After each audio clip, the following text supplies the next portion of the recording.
welcome to Encore, the arts and culture show here on France 24. I'm Jade Barker. Thanks for joining us. Coming up in today's programme. Jazz in Japan. As Osaka hosts International Jazz Day this week, we find out why Paris has been so synonymous with the musical genre.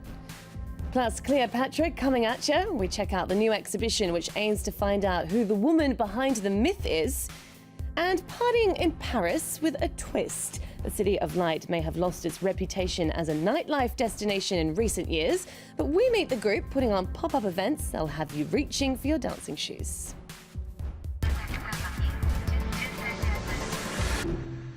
First, though, we have the full lineup of movies, and now we know who will be the ones choosing the winner of the prestigious Palme d'Or at the Cannes Film Festival this year.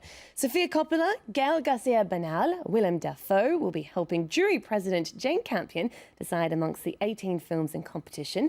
The lineup is completed by France's Carole Bouquet, Iranian actress Leila Hatami, Korean actress Jeon Do-young, and directors Nicholas Winding Refn and Jia Zonki.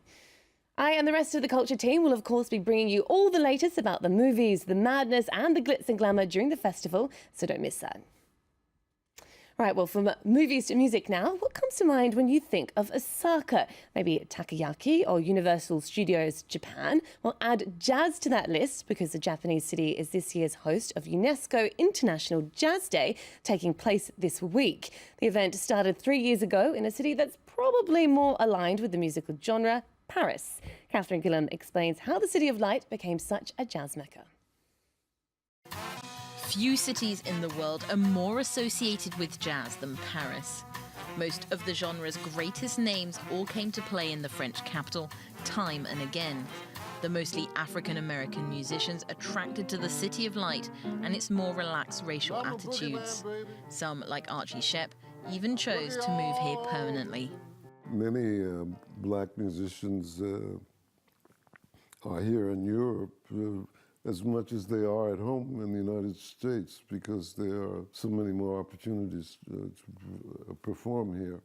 And this music is appreciated here in a way that it's not in the States. It isn't just jazz musicians that have been welcomed to France with open arms. Afrobeat singer-songwriter and Grammy nominee Femi Kuti credits France and his invitation to play at the Angoulême Festival for the start of his international career. France became like the mecca of accepting all kinds of music. First African music, everybody was being exposed through France. Overseas artists benefit from their exposure in France. In exchange, foreign influences has helped local jazz change and evolve over the years. French jazzman Ibrahim Malouf is a case in point. He successfully used his family's Arabic origins to create his own unique sound, winning Artist of the Year at the French Jazz Music Awards only last year. In France, there's a lot of respect for jazz and for jazz mixed with other musical genres. France has always been a welcoming country, and so there is a musical catalyst. Jazz culture is still vibrant in France almost 100 years after it was first imported. The country now has 2,600 registered jazz musicians and 400 dedicated festivals. Well, next, Miguel de Cervantes, Spain's greatest writer, was a soldier of little fortune. He died broke in Madrid, his body riddled with bullets. No more was heard of the author until the rediscovery of a novel featuring an eccentric character called Don Quixote rescued him from oblivion. By then, though, nobody could remember where his grave was. Now, 4 centuries later, Spain intends to do the great man justice. A search for his body underneath the convent of the Barefoot Trinitarians in Madrid has begun, where it's believed his body may lie. Cervantes was very grateful to the Trinitarian order because they rescued him from Algeria. They paid his ransom. Cervantes had tried to escape several times, so his freedom only came after the intervention of the Trinitarian order. So this may have been the first reason why Cervantes wanted to be buried at the Church of the Trinitarians. Also, his daughter, Isabel de Saavedra, was a nun at the church. Well, another name that stood the test of time, not because of a book she wrote, but because she's been immortalised in novels and films for centuries, is Cleopatra. But how much do we really know about the Egyptian queen? A new exhibition here in Paris aims to debunk some of the myths and shine a light on the tiny lady who's cast a large shadow over history. A regal profile fitting for the Queen of Egypt and the most powerful woman in ancient history. Cleopatra needs no introduction, but do we really know what she looked like? This is believed to be the only complete representation of Cleopatra. This is her. At her full height, she was just over 5 foot, so quite a small lady. Diminutive in size, but gargantuan in reputation. Liz Taylor brought her to the silver screen in 1963. But long before the world of cinema, Cleopatra was a real historical figure. Her sharp political brain, diplomatic skill and talent for seduction meant the first and last female pharaoh was well equipped for the job. She didn't look like a goddess. She wasn't perfect. She even had a big nose, but she was a charismatic woman and very cultured. Her life was the stuff of great novels, and her death was no less intriguing. When her lover Julius Caesar was murdered, the legend goes that she decided to take her own life with the help of a poisonous snake. Cleopatra was quite good with poison. She actually poisoned a number of people herself. She may have even committed suicide with her own toxic potion.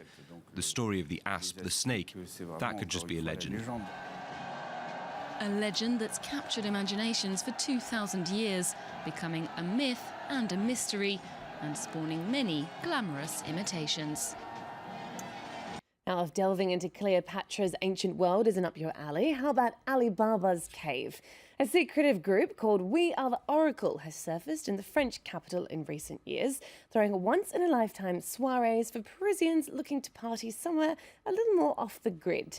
As Dheepthika Laurent reports, the group is hoping to restore the City of Light's nightlife reputation. A little taste of the Saharan desert in the center of the French capital. Complete with tea merchants, camels, and even the Paris-scoring Philharmonic Orchestra. For one night only, the country's biggest skate park is transformed into the Arabian desert. It's all the work of a group called We Are the Oracle, or WATO. They've been hosting events like this since 2011. We're here to say to the world, Paris is not dead. There's amazing things like happening in Paris, and progressively show to our audience that it's a good thing to come to our parties and to trust us. We need trust. Despite a €40 entrance fee, it's attracted a crowd of around 2,000 people.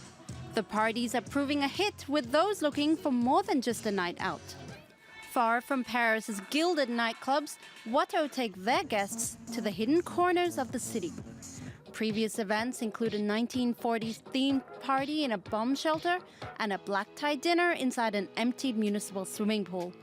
For some, it's a welcome change from the usual Paris scene. I've been a Parisian for many years, and I find that we only have clubs that are exclusive, quite small, and in general, quite expensive. So I don't go to clubs. I don't like it very much. What we're lacking is, for example, when we're looking for places to go out, there's just not anywhere to party until 6 a.m. or anywhere that can host 6,000 people. So we're a little frustrated in our creative energy because it's always the same thing. The themed events are also starting to turn some powerful heads. Former French Culture Minister Jacques Lang was a special guest at their most recent party. WATO's founder says his goal is to help restore Paris's reputation as a party capital of the world. But reputations don't change overnight. For now, WATO are taking it one party at a time. Finally, Italian artist Lucio Fontana is considered one of the great visionaries of the 20th century, seen as a predecessor of contemporary art. Now, the Museum of Modern Art here in Paris is putting on a retrospective of his eclectic, non-conforming work with over 200 sculptures, drawings, ceramics and paintings. I'm going to leave you now with a taster of his work on display. Remember, you can catch up with all the latest news on our social networks. Thanks for tuning in. See you for more culture soon.